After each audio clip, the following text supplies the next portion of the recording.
Dobrodošli u treće po redu predavanje iz serijala o ocu istorije Herodotu, u kojem ćemo kontekst njegovog dela razmatrati kroz diskusiju o jednom od najznačajnijih metoda objašnjavanja pojava koji su grčkoj civilizaciji bili na raspolaganju pre Herodotovog vremena. Drugim rečima, bavit ćemo se širokim i složenim korpusom tradicionalne grčke mitologije. U tu svrhu najpre ćemo pokušati da u pomenutom kontekstu definišemo pojam mita, a zatim i da opišemo ulogu mitova i narodnih priča u objašnjavanju događaja i pojava iz stvarnog sveta, kao i njihov značaj u zajednicama koje još uvek nisu otkrile pismo. Na kraju razmotrit ćemo kako je Herodot koristio usmene i pisane izvore koji su mu bili dostupni, te pokušati da odgovorimo na pitanje da li je Herodot mogao da na bilo koji način napravi razliku između mita i istorije, onako kako to čine savremeni istoričari. Iako je mit bio jedan od glavnih izvora objašnjavanja kojima je antička kultura raspolagala pre pojave Herodota, sam pojam mita je neverovatno teško definisati. Što više pokušavate da suzite značenje ove reči, to ona postaje klizavija i lakše vam se izmigolji. Mnogi je naučnik čitav svoj život utrošio na borbu i jalove pokušaje da dođe do jasne, kohezivne, koherentne i koncizne definicije onoga što tačno podrazumevamo pod pojmom mita.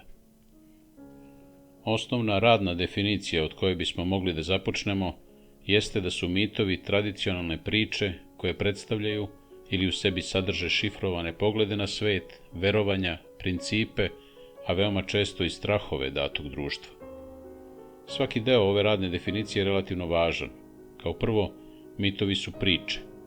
Predstave koje mit pruža imaju narativni oblik i usredsređene su na važne ljude i događaje u vezi s tim ljudima. Te priče su tradicionalne, one se prenose s jedne na drugu generaciju u datom društvu. Obično je potpuno nemoguće reći ko je izmislio neki mit. Šta više, većina proučavalaca mitova se slaže oko toga da ukoliko ste u stanju da za neku priču kažete koju je izmislio, da pokažete njenog autora, onda ta priča automatski prestaje da bude mit. Ona više ne može pripadati mitologiji datog društva. Mitovi su dakle po definiciji tradicionalni, potekli iz naroda. U tom smislu se mitovi razlikuju od većine ostalih narativnih formi, kao što su poeme, romani, pozorišni komadi i sl., za koje znamo ko su im autori. Nadalje, radnja mitova odigrava se u prošlosti. Eto, već smo otkrili nešto čime bismo mogli da dopunimo našu radnu definiciju. I to najčešće u dalekoj prošlosti. Mitovi opisuju događaje koji su se dogodili jako davno, a čini se još i da u većini kultura postoji snažno osjećanje da su se u mitovima stvari odigravale drugačije nego danas, da se mitovi odnose na vreme u kojem svet još uvek nije bio do kraja određen, kad su se stvari mnogo lakše menjale i oblikovale, kad su ljudi i bogovi često stupali u znatno direktnije interakcije nego što će to biti slučaj kasnije. Uz to, mitovi u sebi sadrže šifrovane poglede na svet i verovanja društva u kojem su nastali. Oni to društvo objašnjavaju samom sebi. Oni predstavljaju način kojim to društvo sebi prezentuje stvarnost u kojoj živi i način kojim objašnjava svet u kojem živi. Ovde treba naročito naglasiti da kada se posmatraju iznutra, sa stanovišta kulture u kojoj su nastali, mitovi su potpuno istiniti. Oni za pripadnike tog društva predstavljaju tačan prikaz onoga što se dogodilo, bez obzira koliko je to bilo davno. Ovde se ponovo dotičemo onoga što smo u prethodnoj lekciji govorili o pokušajima logografa da sistematizuju celokupan korpus grčke mitologije. Jer ako mitove posmatrate iz kulture koje pripadaju, onda su to istinite priče o događajima koji su se zaista desili. I stoga je jako problematično ako u tim pričama ima varijacija, iako se one međusobno ne poklapaju. Ako pak mitove posmatramo izvan kulture u kojoj su nastali, mi na njih naravno gledamo kao na mitove. Izuzetno je retka pojava da neko društvo sopstvene mitove naziva tim imenom. Oni se iznutra posmatraju kao istiniti opisi stvarnog poretka stvari. Osim objašnjavanja postojećeg poretka stvari i kako je sam taj poredak uopšte nastao, mitovi vrlo često imaju za cilj da opravdaju i da daju uputstva. Mit može da pruži opravdanje za neko pravo ili za neku od postojećih institucija datog društva, a može i da poduči slušaoce kako treba da se ponašaju, odnosno da ih upozori na ono što ne treba da čine. Svi ovi aspekti dovode nas do jedne od najvažnijih karakteristika mitova, a to je da oni obično imaju veze s bogovima i nadprirodnim silama. Neki bi naučnici rekli da su mitovi po definiciji priče o bogovima i nadprirodnim bićima, da priče u kojima se ne pominju bogovi po definiciji uopšte i ne spadaju u mitove, već u, recimo, legende ili neku drugu vrstu narodnog predanja. U ovom pogledu mit se nedvosmisleno poklapa s religijom. Ako, na primjer, govorimo o antičkom bogu Apolonu i njegovom proročištu u Delfima, neminovno ćemo jednim delom govoriti o onome što savremeni naučnici nazivaju mitom, a drugim delom o onome što nedvosmisleno spada u istoriju religije, o tome na koji su način ljudi nekada obožavali Apolona. I upravo s tog aspekta možda najjasnije dolazi do izražaja razlike između posmatranja mita iznutra i posmatranja mita izvan date kulture. Očigledno je naime da odgovor na pitanje da li ćete narativ o nekom božanstvu okarakterisati kao mit ili ne, zavisi prvenstveno od toga da li vi lično verujete u to božanstvo ili ne. Sa stanovišta unutar neke konkretne religije, priče o božanstvima te religije uopšte se ne smatraju mitovima, već predstavljaju dogmu, doktrinu ili barem priče o tome kakvi ti bogovi zaista jesu. Svi narodi imaju svoje mitove, ali mitovi su, kao alatke za objašnjavanje stvarnosti, naročito značajni u društvima koje egzistiraju pre pojave pisma. Civilizacije koje koriste pismo, poput ove naše današnje, mogu na nebrojano mnogo drugih načina objašnjavati događaje i stvarnosti koja nas okružuje, iz fizičkog univerzuma, i mi obično veoma jasno međusobno razlikujemo te oblike objašnjavanja. Tako, na primjer, možemo posegnuti za psihologijom, teologijom, naukom, filozofijom i raznim drugim kategorijama objašnjavanja, kako bismo sami sebi pokušali da objasnimo na koji je način svet oko nas sazdan, šta je ljudski život, koji su uzroci događaja i postojanja same stvarnosti. S druge strane, u kulturama koje su postojale pre nastanka pisma, usmeno pripovedanje, predanje koje se usmenim putem prenosilo s kolena na koleno, drugim rečima mit, predstavlja zaista jedini raspoloživi oblik i metod objašnjavanja sveta, prirode bogova, uslova u kojima čovjek živi i svih drugih važnih pitanja. Ako i sami malo dublje o tome razmislimo, vidjet ćemo da to itekako ima smisla. Jer kako da u kulturama koje ne poznaju pismo prenesete bilo koju vrstu informacija, ako ne uz pomoć tradicionalnih, usmenih, s kolena na koleno prenošenih priča, što je manje više ono što podrazumevamo pod mitovima. To dakle znači da u društvima pre pojave pisma mit mora da ispuni ogroman broj različitih funkcija. Ako ništa drugo, pripovedanje narodnih priča je primarni vid očuvanja kulturnog kontinuiteta. Ovim pričama se prenose običaji datog društva. Kako da u društvu koje ne poznaje pismo, niti ima kodifikovan pravni sistem, niti bilo šta slično, kako da u jednom takvom društvu buduće generacije podučite o tome kako treba, a kako ne treba da se ponašaju? Tako što ćete im pripovedati priče o prošlim vremenima, priče koje su vam predali vaši preci. Po istom obrascu se može shvatiti i funkcija bajki u našem savremenom društvu, koje još uvek u izvesnom smislu imaju edukativnu svrhu kod male dece. Mi još uvek našoj deci pričamo priče, delom i zbog toga da bismo im pokazali kako želimo da se ona ponašaju ili, još češće, kako ne želimo da se ponašaju. Tradicionalnim pričama se nadalje prenosi kulturni identitet. Kako da saznamo ko smo mi zapravo? Preko narodnih priča. Kako da znamo po čemu se, recimo, Francuzi, Rusi ili Srbi razlikuju od ostalih naroda? Delom uz pomoć priča koje sami sebi pripovedamo o tome ko smo, kako smo postali to što jesmo i šta je to što nas čini onima što jesmo. Mitovi takođe objašnjavaju kako prirodne pojave, tako i pojave među ljudima. Ono što je u tom smislu najočiglednije jeste da bogovi služe za objašnjenje sveta uopšte.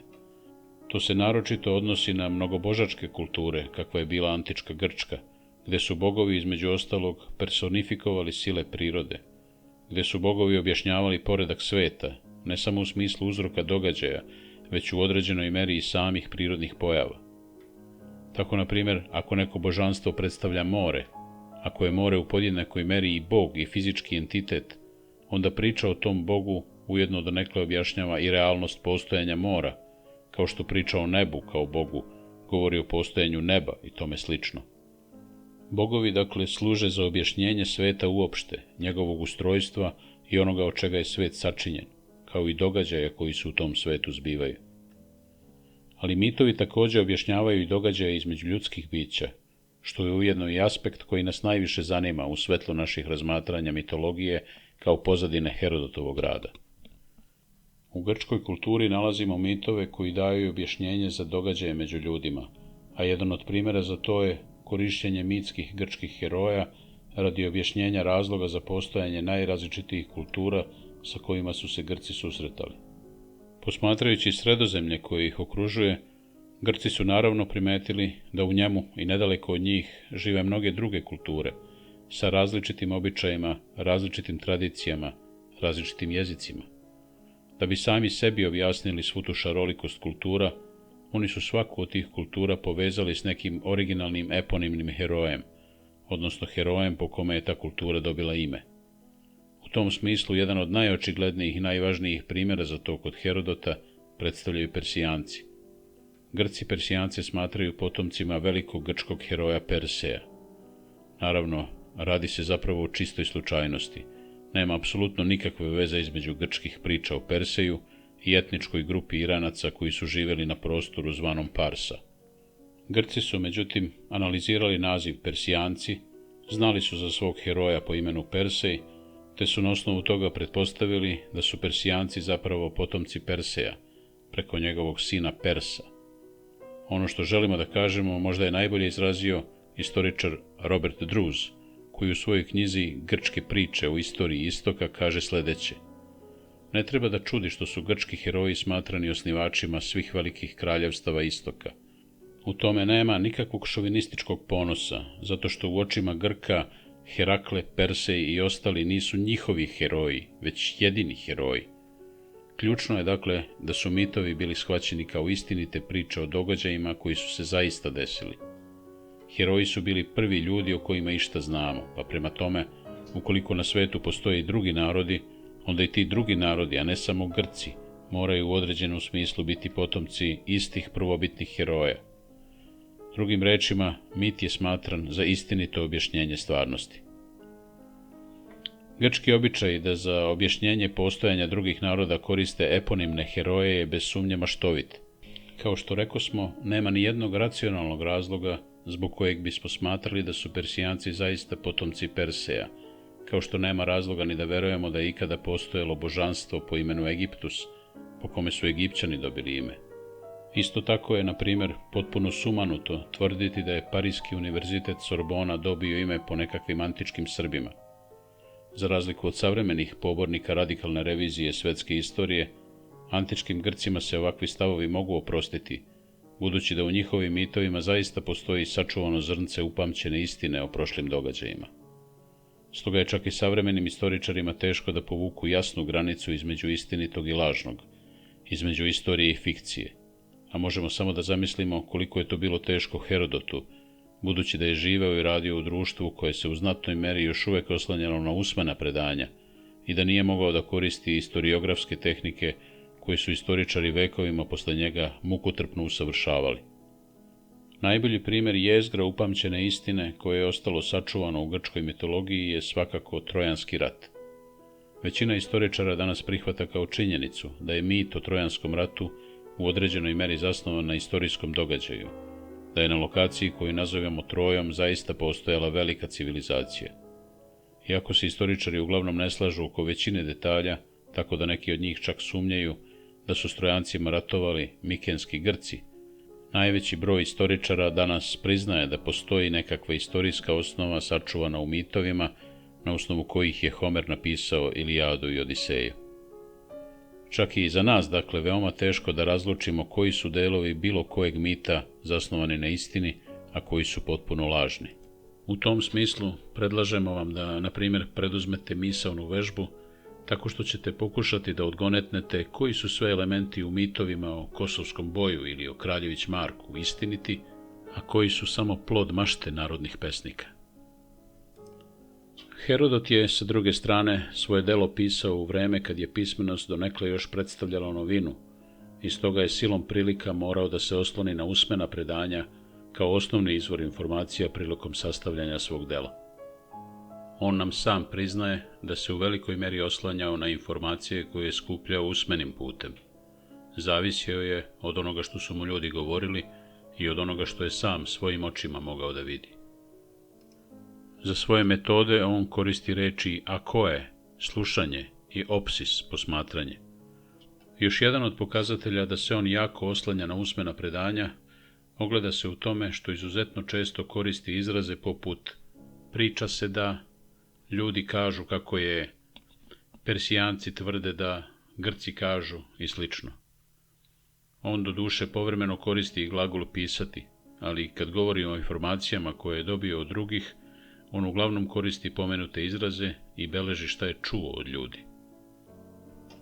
Čini se da nema mesta sumnji da je Herodot svoje usmene izvore dopunjavao pisanim izvorima, ali mi danas jednostavno ne možemo znati koja su mu pisana dokumenta bila dostupna, niti u kojoj meri se on na njih oslanjao. Neki istoričari smatraju kako određeni segmenti njegovih razmatranja Persijskog carstva, poput njegovih opisa persijskih satrapija, političko-teritorijalnih celina na koje je Persijsko carstvo bilo izdeljeno, mora da su izvedeni iz zvaničnih državnih dokumenata. Ali ako usvojimo jednu takvu pretpostavku, praktično ćemo se suočiti sa isto toliko, ako ne i sa više poteškoća u odnosu na odgovore koje smo tom pretpostavkom dobili. Kako bi Herodot uopšte imao pristupa zvaničnim dokumentima Persijskog carstva? Da li je tada bilo takvih dokumenata koji su prevedeni na grčki jezik? Ako nije, kako je uspeo da ih prevede? Komu ih je prevodio? Uzgred, znamo da Herodot nije znao persijski jezik. To znamo po tome što je na nekoliko mesta u knjizi, kad god je pokušao da analizira reči persijskog jezika ili da tumači izgovor persijskih imena, napravio gomilu grešaka i u većini slučajeva došao do potpuno pogrešnih zaključaka. Znamo dakle sa sigurnošću da Herodot nije govorio persijski. Pretpostavljamo da je uglavnom, kad god je razgovarao s Persijancima, Egipćanima, Vaviloncima, Skitima i drugima, radio uz pomoć prevodilaca, što naravno znači da je uvek postojala mogućnost pogrešnog prevođenja, usled čega bi Herodot pogrešno shvatio ono što mu sagovornik saopštava. Prema tome, ne znamo sa sigurnošću na koji način je on uopšte mogao da koristi pisana dokumenta, te stoga pretpostavljamo da je većinu informacija prikupio usmenim putem, odnosno da se u mnogome oslanjao na usmena predanja. Usmeno predanje, s druge strane, podrazumeva tradicionalni narativ koji se generacijama prenosi s kolena na koleno, što opet podrazumeva oslanjanje na mitove. Na taj način neminovno dolazimo do pitanja kakav je Herodotov stav prema mitovima i njihovom korišćenju. Da li je on na bilo koji način mogao da napravi razliku između mita i istorije? Da li je on bio u stanju da prepozna jednu vrstu objašnjenja koje bismo mi danas zvali istorijskim i drugu vrstu objašnjenja koje bismo nazvali mitološkim? I da li je mogao da te dve vrste objašnjenja međusobno razlikuje? To su sve pitanja oko kojih se savremeni istoričari još uvek žestoko raspravljaju. Ima istoričara koji smatraju da je Herodot u svojoj knjizi između ostalog hteo i da demitologizuje narodna predanja, da se odvoji od mitova i fabuloznih objašnjenja događaja iz prošlosti i da se u potpunosti usredsredi na racionalnu, činjeničnu istoriju. Jedna stvar koju možemo odmah da kažemo i oko koje se većina istoričara slaže, jeste da Herodot nije pravio terminološku razliku između ove dve vrste objašnjenja prošlosti. Kao što smo već rekli u prethodnom predavanju, Herodot nije ni posjedovao reč za istoriju, kao što naravno nije imao reč ni za mit. Prema tome, ako je i mogao da napravi razliku između te dve vrste objašnjenja, on tu razliku svakako nije povukao u terminološkom smislu. Nigde u njegovom delu nećemo naići na Herodota koji kaže: te priče spadaju u kategoriju mitova, a ove druge priče spadaju u kategoriju istorije, jer on jednostavno ne posjeduje neophodnu terminologiju da bi to mogao da učini.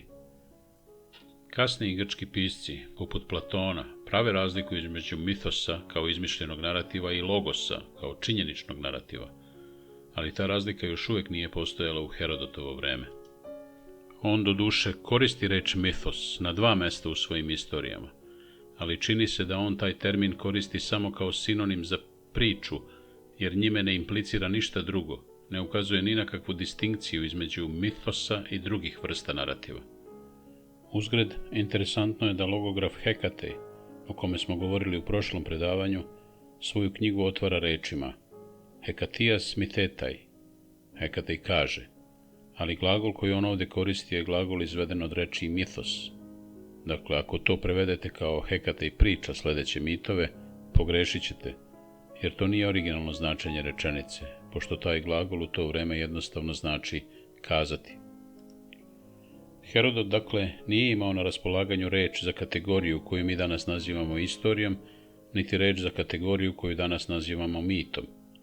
Ali da li je on, bez obzira na to, mogao da konceptualno razlikuje istoriju od mita? Sama činjenica da on nije imao reči kojima bi označio ta dva različita koncepta ne mora obavezno da znači da on nije mogao da shvati samo postojanje tih koncepata. Jedan od načina da se na to odgovori jeste da se postavi sljedeće pitanje. Da li je Herodot u svoj rad uvrstio priče o mitološkim likovima?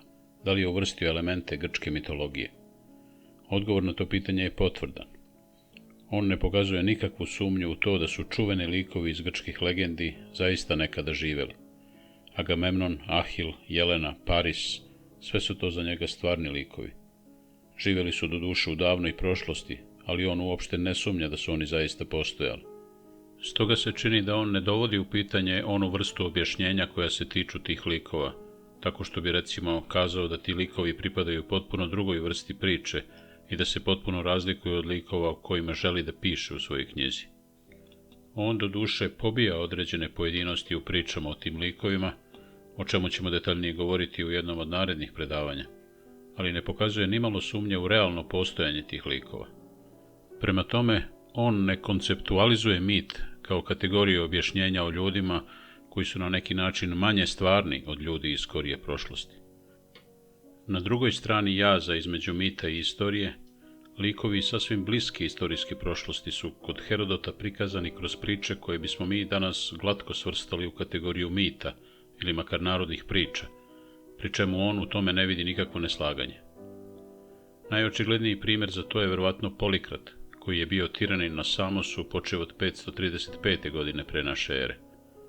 Sećate se predanja da je Herodot bio prognan na Samos. Ako je to tačno, onda to znači da je on tamo proveo izvesno vreme i da je verovatno imao pristup detaljnijem usmenom predanju, detaljnijem sećanju na Polikrata, koji je vladao nekih 100 godina pre nastanka Herodotove knjige, nego što je to bio slučaj sa usmenim predanjem o nekim drugim ličnostima. Polikrat je dakle bio tiranin sa Samosa počev od 535. godine pre naše ere i Herodot nam za njega kaže da je bio preterano srećan. Bio je to čovjek kome jednostavno ništa nije moglo da pođe naopako. Sve što bi poželeo dešavalo mu se, sve što bi dodirnuo pretvaralo se u zlato, metaforički rečeno. Stoga ga je njegov prijatelj, kralj Egipta Amazis, posavetovao kako da izbegne promjenu sreće koja će ga neminovno zadesiti zbog zavisti bogova. Jer svako ljudsko biće koje ima previše sreće u životu jednostavno priziva nesreću i neminovno će mu kola krenuti nizbrdo. Bogovi će ga neminovno kazniti zbog preterane sreće. Stoga je Amazis savjetovao Polikrata da sve to predupredi tako što će dobrovoljno od sebe odbaciti nešto što mu je najdragocenije.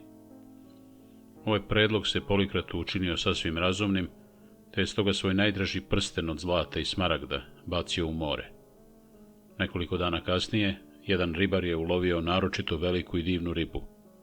Vjerovatno već naslućujete kuda sve ovo vodi, jer tako jednostavno funkcionišu bajke.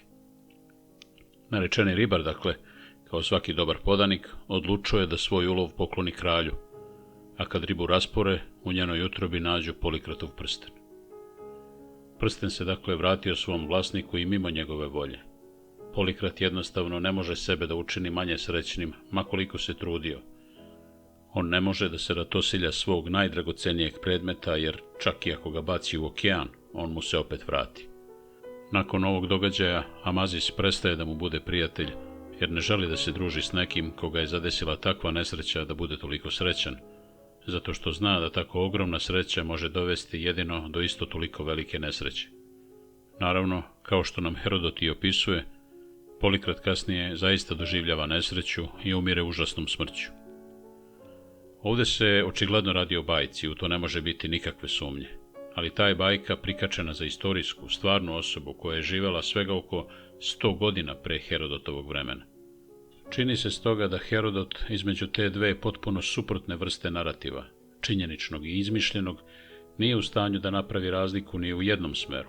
On sa jedne strane ne sumnja u istoričnost, da upotrebimo taj anahroni izraz, mitskih likova, a sa druge strane bez problema pridodaje izmišljene priče u stvarne istorijske ličnosti koje su živjele u relativno skoroj prošlosti.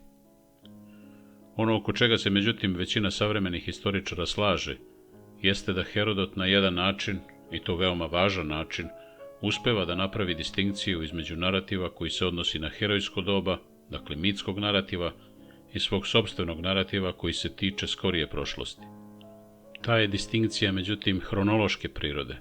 Razliku između pomenuta dva narativa Herodot pravi na osnovu njihove proverljivosti. Ne dakle na osnovu vjerovatnoće da li je neka priča istinita ili ne, niti na osnovu toga kojoj kategoriji pripadaju priče koje se vezuju za ljude iz daleke i bliske prošlosti, već na osnovu toga da li je neku priču moguće provjeriti ili nije. Priče o ljudima i događajima iz bliske prošlosti mogu se provjeriti tako što ćete razgovarati s očevicima ili makar sa onima koji su razgovarali sa očevicima. S druge strane, priče o Ahilu, Hektoru ili Prijamu nije moguće provjeriti jednostavno zbog toga što su se dogodile i suviše davno. Herojsko doba, odnosno doba mitova, predstavlja ključno važan deo grčkog razumevanja prošlosti i stoga Herodot ni ne pomišlja da priče iz tog doba zanemari. Šta više, on se mnogo puta iznova poziva na njih. Veruje se da je ovaj vremenski period, herojsko doba, završeno jednu generaciju nakon okončanja Trojanskog rata, dok ga Herodot smešta u period od 800 do 900 godina pre vremena u kojem piše. Mnoge grčke porodice tvrde da su direktni potomci heroja koje smo pomenuli, pa Herodot i njih mnogo puta navodi u svom delu, bilo kao pretke ili dajući im neke druge uloge. On dakle ni na koji način ne isključuje herojsko doba iz svog narativa. Navođenje događaja iz davne prošlosti neophodno mu je da bi objasnio poreklo sukoba između istoka i zapada, kao i poreklo različitih naroda i njihovih običaja. Herodot, međutim, sasvim jasno označava granicu osnovne teme svog dela, kada kaže da svoj glavni narativ želi da započne ne legendama iz herojske prošlosti, već pričom o čovjeku za koje kaže kako zna da je on bio prvi stranac koji je Grcima učinio nešto nažao.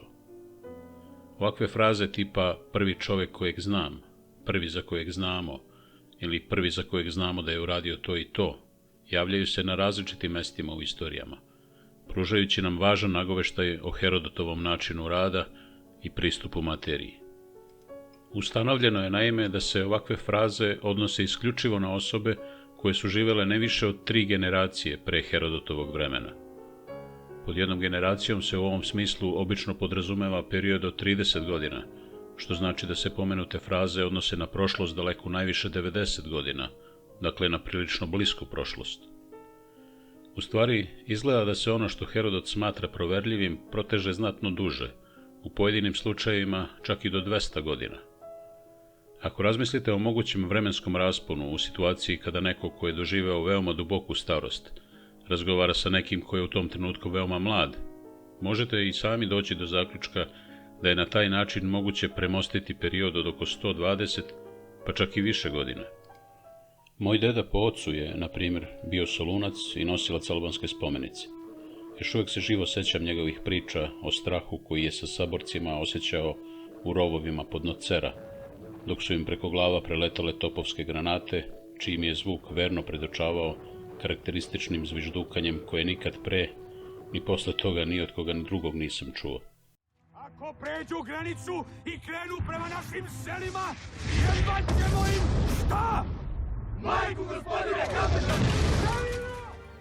Zatim priča o ranjavanju na Solunskom frontu, gde je kao kurir noću prenosio nekakvu poruku po naređenju kaplara koji ga je po dedinom dubokom uverenju mrzao iz dna duše, nakon čega je čitavu noć i naredni dan proveo na ničijoj zemlji, između bugarskih i srpskih rovova, ranjen u koleno, dum metkom iz puške nekog tute Bugarina, i gde je zbog užasne žeđi koja ga je morila bio prinuđen da pije sopstvenu mokraću, koju je prethodno nekako prikupio u napola razbijenoj čuturici jedva nekako dočekavši da ga naredne noći drugovi uz pomoć mazge uspešno izvuku i spase sigurne smrti.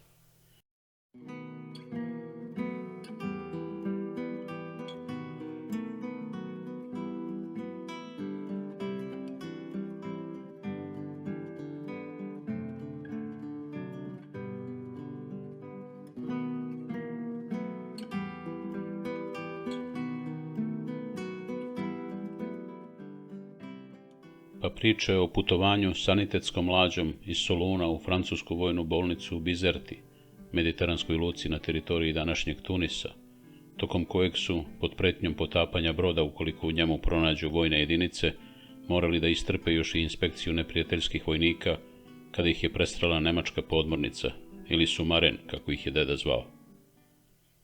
Radi se dakle o događajima koji su se zbili u periodu od 1915. do 1917. godine i o kojima mi je deda posljednji put pričao kad sam imao recimo 12 godina, dakle 1977. godine, odnosno 60 godina nakon samih događaja.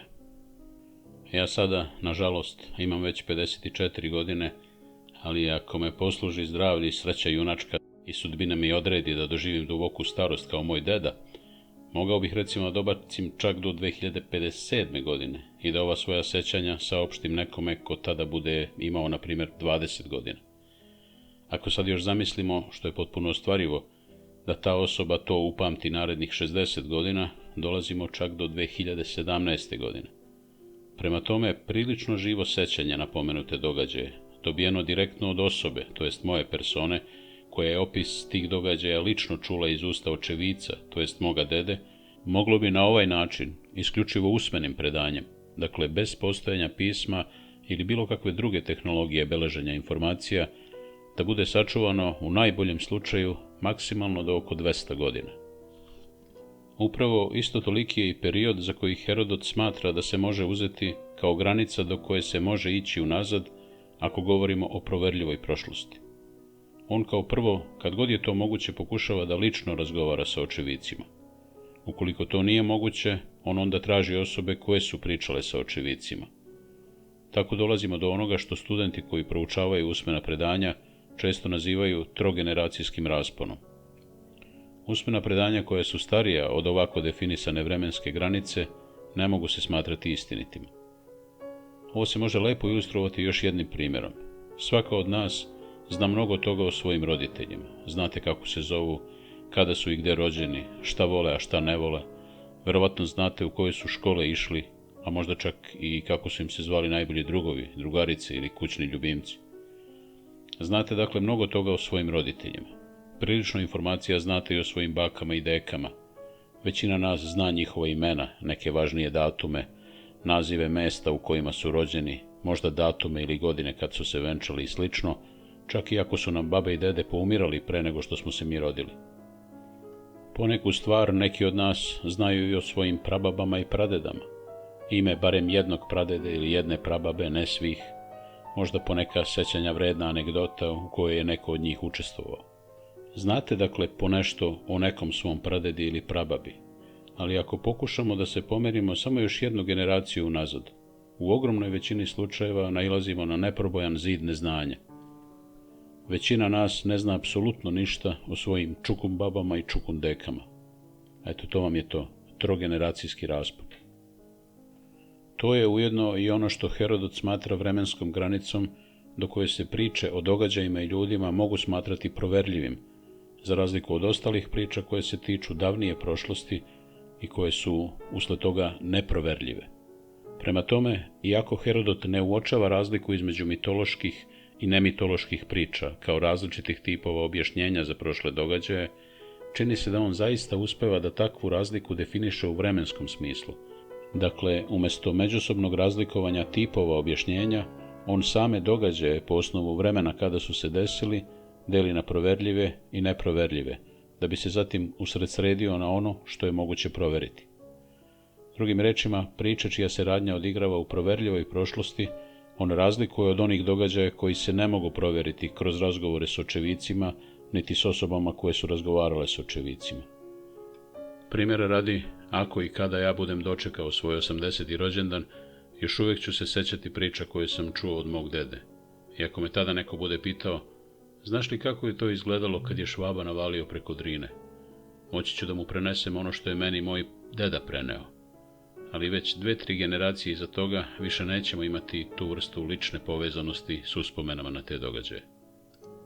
Sve ovo, naravno, još uvijek ne predstavlja suštinsko razdvajanje istorije od mita. Po mišljenju većine istoričara, Herodot nije uspeo da do kraja konceptualizuje istoriju kao formu objašnjavanja prošlih događaja koja se suštinski razlikuje od mitologije. Bajkovite i izmišljene priče on veoma lako povezuje sa ljudima s ove strane trogeneracijskog jaza. Ipak, njegovo se delo može posmatrati kao neophodan prvi korak ka spoznaji da istorija i mit predstavljaju dve različite vrste narativa o prošlosti. Usmeno predanje i način na koji je ljudsko iskustvo u njemu kodifikovano, međutim, nisu jedine oblasti u kojima je mit uticao na Herodotovo delo. Jasno je da Homerovi epovi, u kojima su neke od tradicionalnih narodnih priča ovekovečene u pisanom i stoga nepromenljivom obliku, predstavljaju primarni model prema kojem je Herodot pisao svoja istraživanja. Stoga ćemo se u narednom predavanju time detaljnije pozabaviti, kako bismo saznali koliko Herodot zapravo duguje Homeru, u kojoj je meri on svoje delo modelovao prema Homerovom, kao i po čemu se Herodotovo delo razlikuje od Homerovih epova.